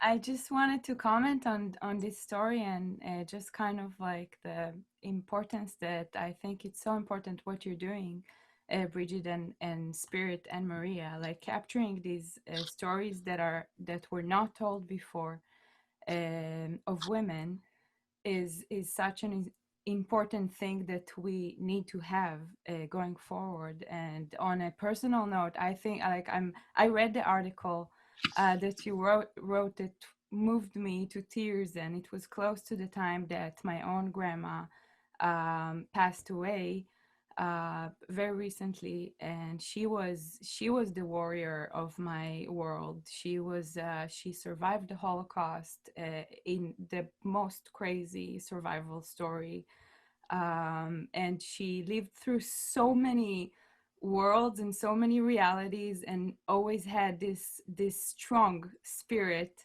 and this strong love for us. And I think that like I was always so curious to hear her story and to hear details about her story, but because of the traumatic nature of it, I didn't want to pry it, and it took a long time for her to actually put down like the story in a book, and even like for the family. And even after she did that, I had so many questions, and she kind of like, I think that she was she got used to being expected to not talk about it for different reasons. And she really, it was very hard to kind of like make her talk about the things that like bringing it up, because she in her own mind thought that it was not important, that it was a thing of the past. And I think that these stories are so important. Like I have this thought that I've had even like with her around, knowing that she's very old, like what's going to happen to her story when she goes, like she left a bit of it in words, but I want to find a way to expand that story and like have that existing in the world, because I think this is, as a society, as individuals and also as a society, this is such a good way for us to learn, to connect, to understand where different people with different perspectives are coming from, to be closer, you know, to be closer and better to each other. So I just wanted to add to that. Thank you for sharing that. No, those are all really powerful stories. And I mean, it's exciting that we're able to have an event that fosters this type of a community that's talking about the strength that we have within ourselves to heal those that we love, just with our words and our actions. We really need that right now. It's really tough out there. So I'm hoping that with all this warmth, this intention, and this love, we can like sort of share that. And we're doing that all, and you're all doing that with your work, which is why I'm so impressed. I'm sending you all virtual hugs right now because I think your work is awesome and you're amazing. I wanted to move from that internal aspect back to the external and thinking about the work that you do, Spirit, with your project your work as a project coordinator for women's activism. So according to one estimate from the Smithsonian, yes, I have a statistic, that roughly 5,200 public statues on display in the United States that depict historical figures, only about 400 of them are women. And New York City itself recently had just the 5 statues of flesh and blood women out of 150 works on public land, which is why the Shirley Chisholm monument that they're going to be erecting in Brooklyn at some point this year in Prospect Park, and the recently unveiled statue in Central Park for the Women's Rights Pioneers Monument are so important. So Spirit, can you share your reflections on how your work with Women's Activism NYC relates back to women's stories and how they're expanding the prevailing narrative and preserving this history, as well as opening us up to those stories of whose stories are we telling? I love that question. I think that it's really interesting, you know, that this project has been catalyzed by the women's suffrage centennial, because the prevailing narrative does not always include all voices, all women who fought for women's suffrage. And then also the fact that that right was not extended to Black, Indigenous, and other women of color for years after 1920. So I think that it's really important that this project is actually, you know, born out of this celebration commemoration to expand the narrative, to talk about the untold stories, the buried stories, the stories that may have been threatened to be erased. And so I like to start there, because there's so much information now, and it's really important that we have a full scope of the narrative. Also, in terms of representation, seeing ourselves represented, I think that I love the story that I shared with you because it came straight from an intern, and it was wonderful to see an intern's experience with the archive. Like, it's one thing for me, I'm like predisposed to loving archives and stories and all of that, but somebody who is a college student coming in, diving into the archive and just seeing them light up, seeing the possibility. And I love connecting with young people. And so I would ask the interns, what has been your experience? You know, what has come about for you through going through the archive and learning these women's stories? And some things that stand out to me is that they first of all, they see just a whole entire brand new world, depth and vastness to opportunities that they can engage themselves in personally, also professionally. And I think that, you know, the narrative is pretty narrow when we're growing up and we're in school, of the opportunities of what you can become, so to speak, in terms of a career. So that is one thing that I recall being really refreshing. But also, I remember one of our interns, a high school student, actually, it stood out to me, said, I never realized how many challenges like successful women face. And that really infused something completely new to her, because, you know, oftentimes we have the highlight reel, especially with social media, and we don't ordinarily talk about some of the challenges that we have in our lives. And I think that this archive also destigmatizes certain things and also just shines a light on the real life, everyday life. So I think that it's important in terms of representation, with the statues as a metaphor. the narratives that we have in society in a variety of different, realms of our lives are don't represent the makeup of our country and the makeup of our globe. So Women's Activism NYC is like a golden opportunity to, as I describe it, create a beautiful tapestry of women's stories that truly represent who we are. And so as I'm listening to my sisters speak, I'm so inspired. It feels like, the story is completely brought to life, and just being in community together and talking about the importance really kind of makes it even more sacred to me. So I really appreciate it. And I feel like I have gained a whole new community.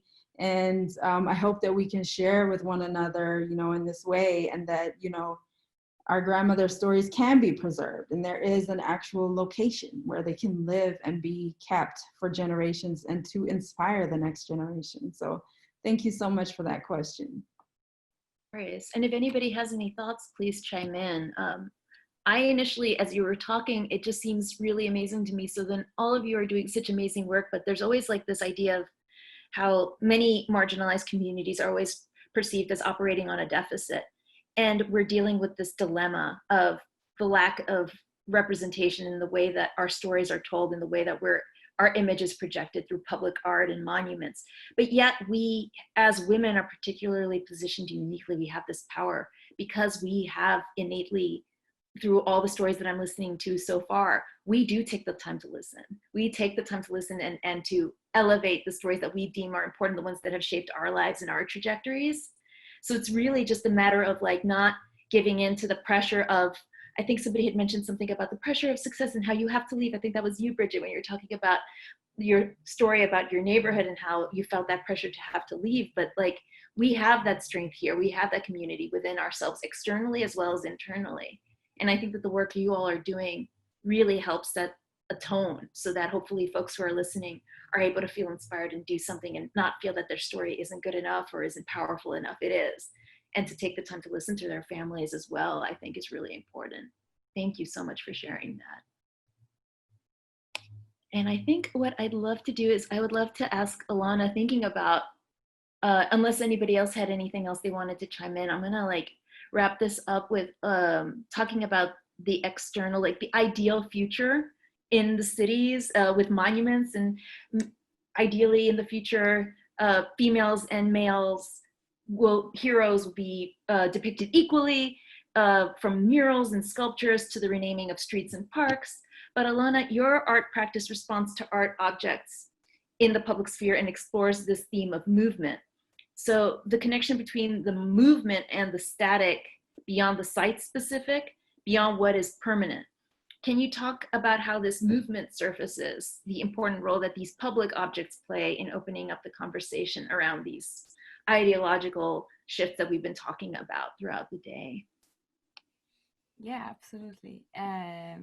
So for quite a long time, I did art, like think of my work like doing art in the context of site-specific places, like around these very specific sites, around monuments, around statues, around public artworks, but that have some kind of like a political or ideological context. And my thinking of movement in kind of like relation to the stillness of these objects comes also from thinking just of the word movement, that has such nice combined meanings to it. So it's both just a description of something that moves, but it is also a gathering of a body of people around a shared idea or a shared reason to gather together in a movement, and to walk together towards a purpose, a social purpose together. And I think that for me, like it makes the fact that it can't, like it's the same word, that like me doing this right now is a movement, but also a body of people being gathered together and fighting for justice and fighting for equality and creating a movement together comes from the same word. And it's because I want to think of the importance of thinking of value and knowledge and intelligence that doesn't just come from here. It doesn't come just from our thinking. It comes from our bodies. It comes from our heart. It comes from allowing ourselves to be open to something that will move through us. And I find it really inspiring as something that moves me to think of how can I, as just you know, like I'm not someone with like the power to change policies, but I did decide to devote like a big part of my life to having an art practice, because I do believe that we can inspire each other, and we can inspire each other to move to directions that will enable us to see everyone better. So I think that yeah, I mean, mainly the interest that I have in movement in that context, in the context of public artworks, is around creating a layer, both around the existing, my video froze for a second, both around existing objects that are already there, and some of them should not be there. I mean, Confederate statues should not be there, but I do think that there's a value into thinking about how to remove them in a way that includes the communities that were victims to the generals, these like policies and racist policies. Just as an example to something that's relevant in the US right now, you know, like I would like to see if in the future an inclusiveness of like the community in claiming a problematic public sphere area and claiming it in a way that will serve the community, that will serve people, and not just serve the power structures that put it there to begin with.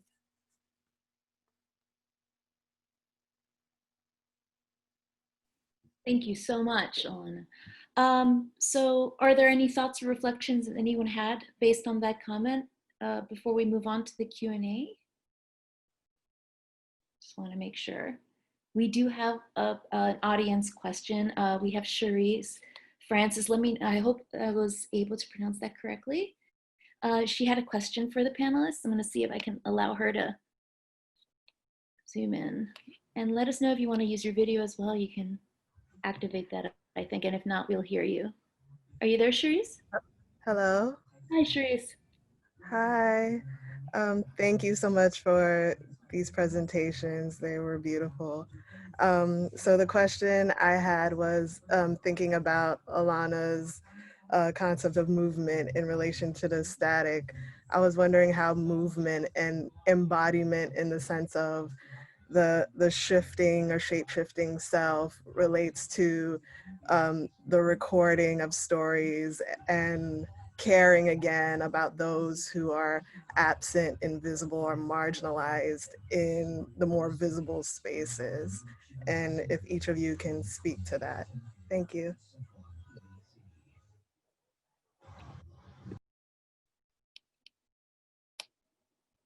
So who would like to start?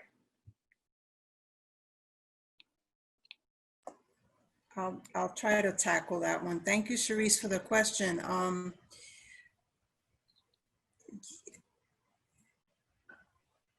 I think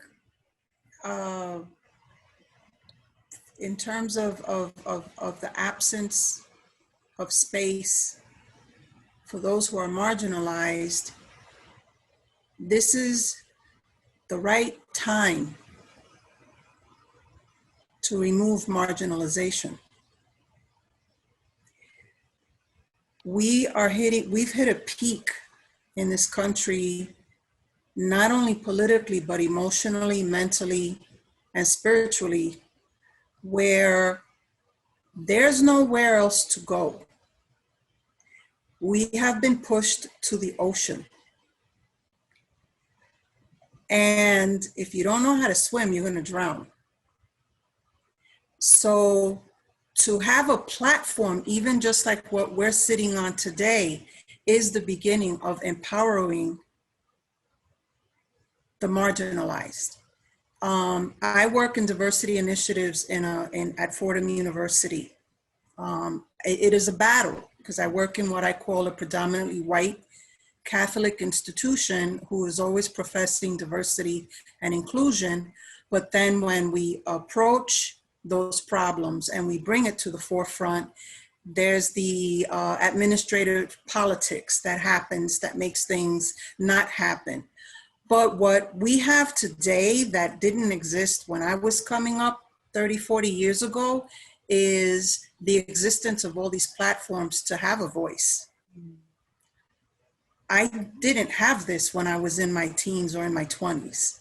This was non-existent in the 60s and the 70s for brown, black people or any kind of people of color to be able to speak without being silenced. So it's really up to us to recognize who is being marginalized, who is that voice that we want to give power to, and also embracing the fact that we are actually about 3 to 4 generations of well-read, well-educated college folk who are not living the lives that our grandparents or parents lived. And those are the advantages. So it's kind of like, there used to be a saying in my neighborhood, if you want to get ahead, you got to think like a white man.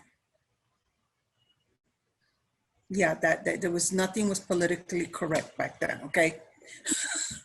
And what that meant was you have to educate yourself in the same level with the same interest as to what you want to make change. So I can only speak from that perspective as a poet and a writer and doing the work that I do with my community. I will not touch the art because Alona is the artist on the panel. So I'm not gonna go, so I only can speak from that. You are an artist as well. So it's because I can't do the abstract shaping of I love it, but I'm not necessarily, no, I gotta go to art school for that. But I can speak from that place. The marginalization just has to be reclaiming who you are and what you are, and not let anybody tell your story. Because we have enough people that have gotten PhDs, good jobs on our stories and think they can tell them better than us. So will somebody throw darts at me when I don't care, but that's the reality. So I hope I answered your question from my part.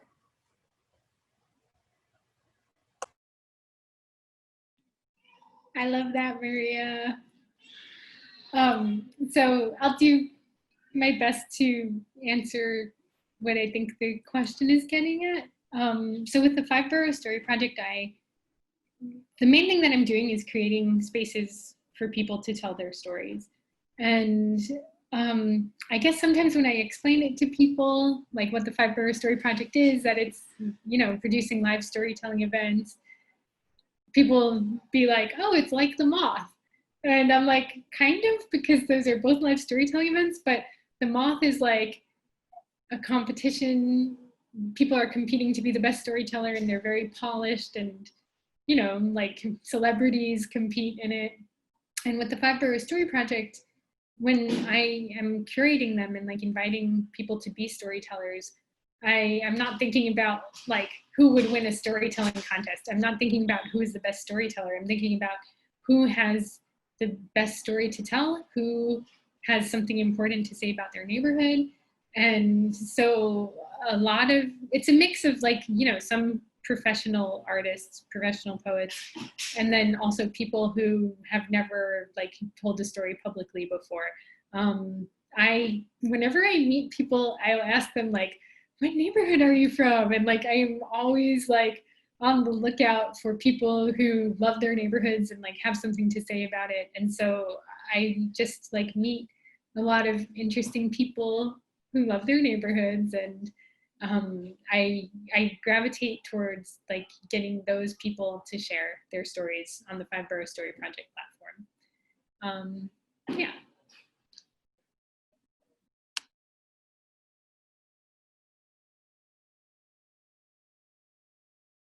And I think that's such an important point, and you both did a marvelous job, and I hope, Charisse, that this is answering the question.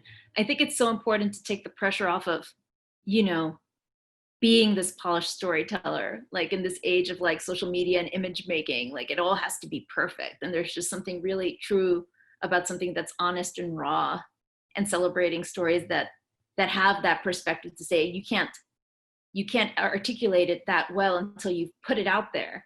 And then to see that reaction, it sort of goes back to Maria, your earlier point about the limits of social media and technology, about how it further isolates us from one another and it sort of limits that person-to-person interaction. I mean, we're trying to defeat that with this event, but we are limited by social distance and Zoom. So we're all sort of struggling with the limitations and the strengths, and I think that sort of keys in quite nicely.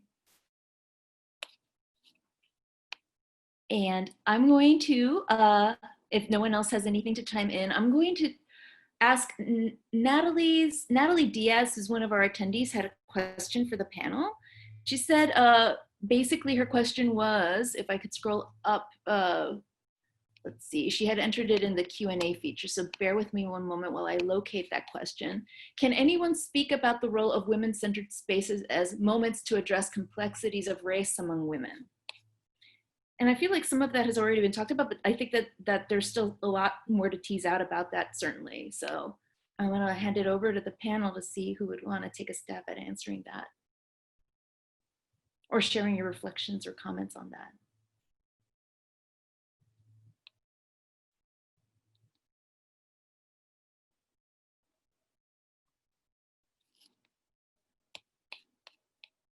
I can reflect a little, just by nature of my identity and my experience that I described earlier. For some reason, I mean, I've stepped into my role as an activist. You know, it grew organically, didn't always look the same, but by virtue of my identity, like stories just pour into me. And because of the nature of my identity, blended identity of being Black and white, I have grown a very comfortable with having conversations that bring together people from different walks of lives, and racially in particular. But in my experience, I realize that's not always easy for others. So it's interesting, and I think that it's very necessary. And I think that I just love the way you described it, Maria. Like, whoo, that was such a beautiful metaphor of like the tipping point where we are. Like, it's like we can't unsee and know what we know collectively. It's on the table. And so I think that right now is like a really ripe, golden opportunity to have the conversations, knowing that they are going to be incredibly difficult, painful, uncomfortable, but walking into that with that vulnerability. And I think that that is something that might make a difference in terms of being able to speak our truths and unapologetically speak about our experiences and speak about privileges and what that means, what that looks like, and yeah, centering our own stories and voices.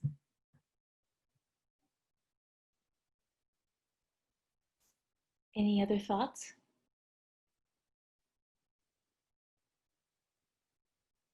So if there aren't any other thoughts, I'm going to thank the audience, and I'm going to thank the panelists. I'm going to transition to now just basically, again, I'm so honored to have been the moderator for this panel. You all have been amazing, and I can't wait for the day when we can all in person meet over cafecito. Abrazos fuertes to all my guerreras, Neoyorquina storytellers. You all are warriors, and it's just so amazing. Thank you all so very much for agreeing to participate. I'm just honored, honestly. Thank you. And what I'm going to do now is I'm going to transition over to our final, I guess, performance of the day. We are honored to have Raquel Dennis join us. I'm going to be releasing her video right now. She should be on the list. Okay, she on? No, not yet. Let me see. Where did you go, Raquel? Where did Raquel go? She was there and then she wasn't. Where is she? I just texted her. She was just here. Oh my goodness. She just wrote it like 2 minutes ago. So Oh, okay. Still around. Raquel, are you here? Are you here, Raquel? I saw her on the participant attendee list. I was going to just transition her. Hopefully. Oh my goodness. And you all, wonderful audience members, being so terribly patient while we figure this stuff out. Raquel's back. Did the internet swallow Raquel? Like, how did that happen? I think she just popped back. I'm texting with her. She accidentally was logged out of the. No worries. No worries. We've got her now.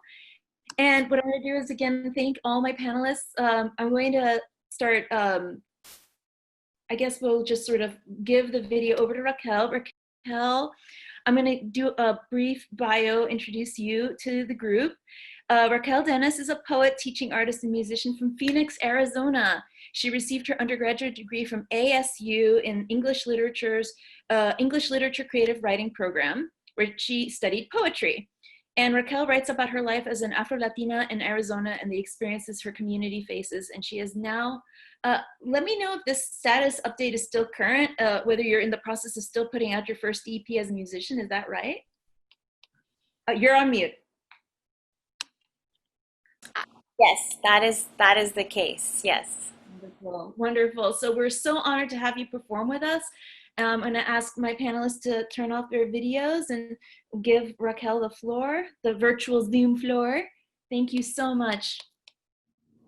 Thank you for having me, and thank you to Saretta for just extending the invitation, and to Cynthia and Alona. Before I begin, I just wanted to just do a land acknowledgement. So I live in Phoenix, which is in Maricopa County, which is the ancestral territories of indigenous peoples, the Peepash peoples. And I think it's been so beautiful to hear from everybody. I think I bring a unique perspective, and hopefully my camera's not delaying too much. It might be. Hopefully you can hear me at the very least. I can turn my video off if I need to help with the streaming. But yeah, I think I bring a unique perspective of living in a city and in a state that is on the border, that has colonized indigenous people's land, has caused a lot of harm. And so I've been reflecting a lot on land and on how those who think that it's their property really erase the people to whom it belongs, to the ancestral stories there. And so I just wanted to say that, I think especially as we were hearing from Alona about Israel, and just knowing that there is an erasure of the Palestinian story as far as land goes, and occupation of that land goes. And yeah, so I think I'm just going to share a poem and also a song about my experience with the land here in Phoenix. And again, let me know how the internet is streaming. But yes, this poem is called Forgive the Concrete.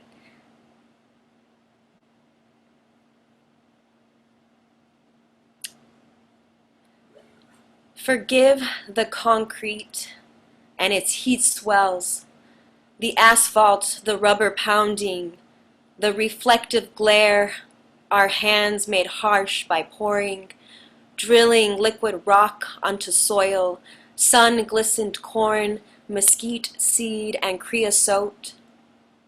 Our desert's passion lies repressed beneath pavement, waiting for love to crouch down, whisper its name, hover a hand slowly over its edges, pray a thank you as leftover dust prays to forgive our harsh rebuke of Salt River, the glitter of grocery bags along its stagnant ponds and washes. We've left open and gutted, bleeding red rocks and shallow puddles. Forgive the concrete, Sing a new refrain to the ironwood and the mesquite to shade our children, their bare blackened feet running on the narrowest of dirt lots, yards to homes, trailers on wheels, cheap rusted metal, never silent. They hear the roar of the I-17. Sing.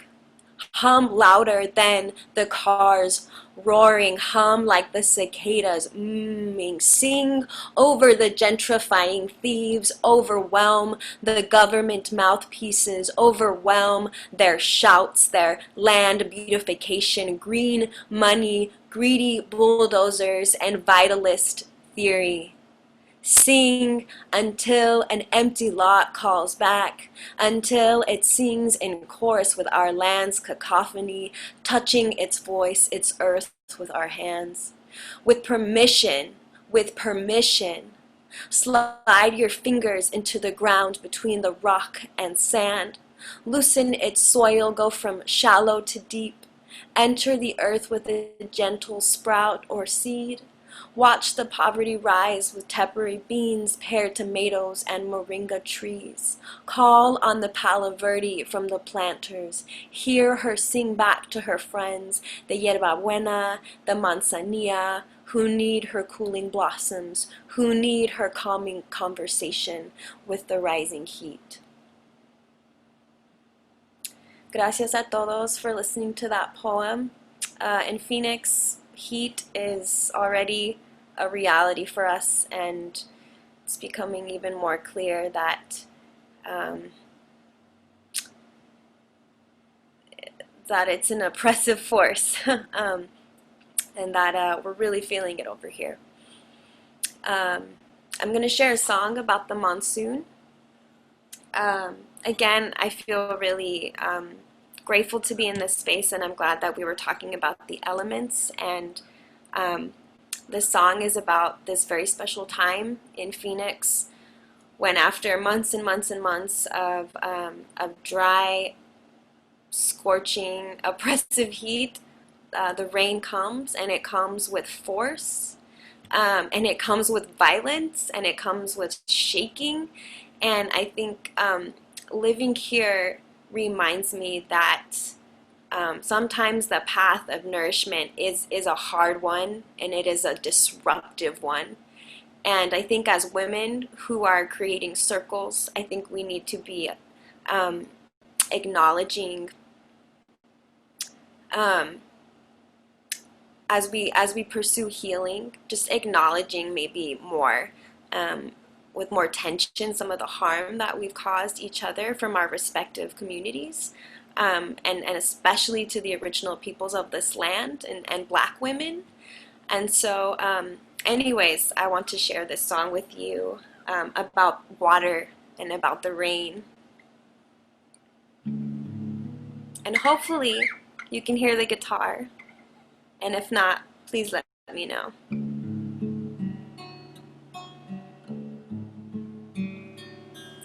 The rain will come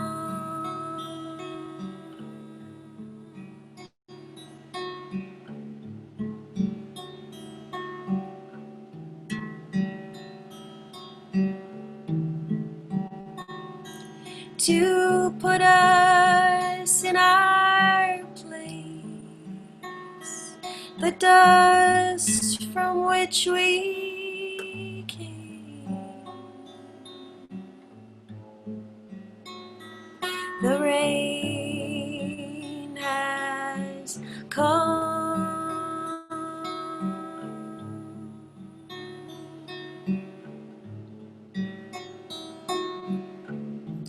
We don't stand a chance.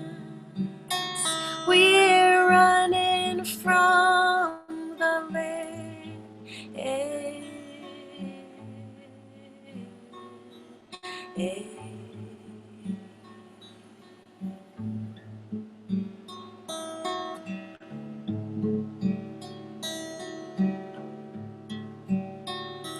The rain is warm.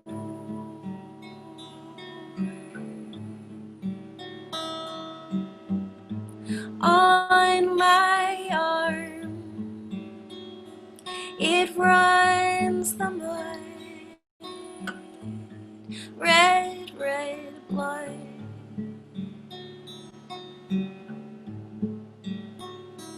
The clay, the life, oh my God.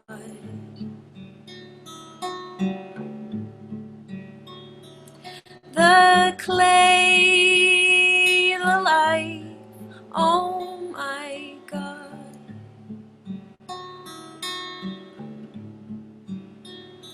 The time has never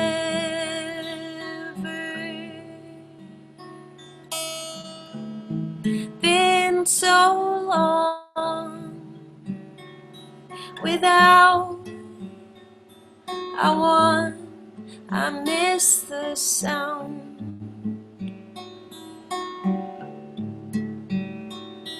Without I miss the falling sound.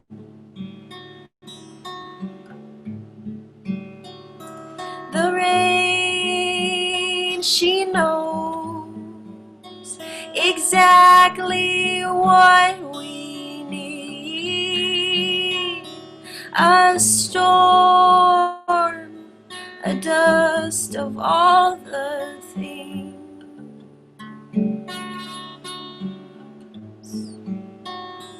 A storm, a dust of all the things.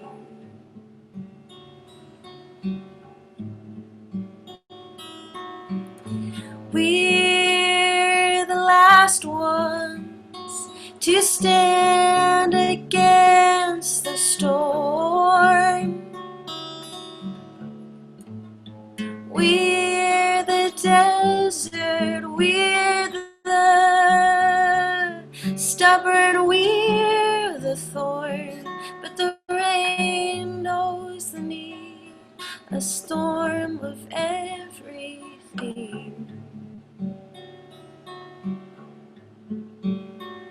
The rain knows the need, a storm of all the things.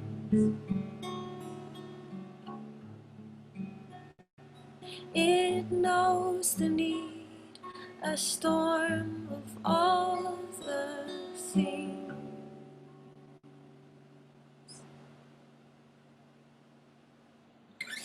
Thank you, everybody, and thank you for this very healing and grounding space after an incredibly hard and heartbreaking week.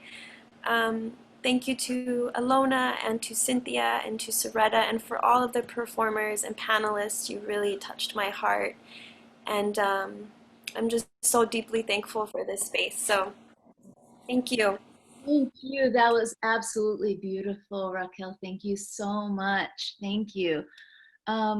I'm going to attempt to see if we could turn on everyone's video and audio as we say goodbye, and thank everyone for participating.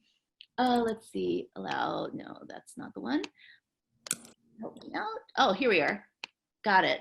So those of you that want to pop in with your smiling faces and say hello, we would love to see you. And for those of you that have to dash because this has been a bit of a long event, we totally understand. But again, I want to thank everyone who was involved, and I want to thank Alona so much. Without you, honestly, my collaborator, she's just been so essential. But thank you to all the panelists and guests who have shown up, and to all the family, familia, friends. Thank you, Cynthia. Mucho amor. In the words of Walter Mercado, mucho, mucho, mucho amor. You know, we want to give back to the community. And if you want to get involved with any of these initiatives or want to learn more about the work, please feel free to drop a message, and I'll be happy to follow up at the end of the event with more information on the work that our panelists and collaborators are doing. Thank you. And just if you want, like for the attendees, our audience that are that stuck around, if you just want to show your face and say hello, we're just promoting everyone to a panelist so that if you do want to just switch on your video and show us your face, please be welcome to do so. Hey! Everybody. Hello! Hey, nice. Thank you so much. Sending everyone big hugs. Thank you all so much.